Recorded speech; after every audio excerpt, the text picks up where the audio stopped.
अस्सलाम वालेकुम दोस्तों, क्या हाल चाल है? ठीक हो? खैरियत है? आज जो हमारा टॉपिक है ना वो है ट्यूनिंग के मुतालिक। काफ़ी दोस्त कहते हैं कि हाफिज़ भाई आप जो है ना ट्यून कैसे करते हैं और बाद में जो है ना आप साउंड नहीं चेक करवाते भाई का।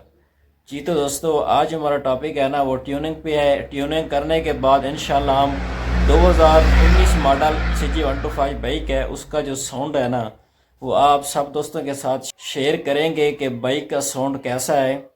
वीडियो शुरू करने से पहले जिस भाई ने अभी तक चैनल को सब्सक्राइब नहीं किया तो दोस्तों चैनल को ज़रूर सब्सक्राइब करें।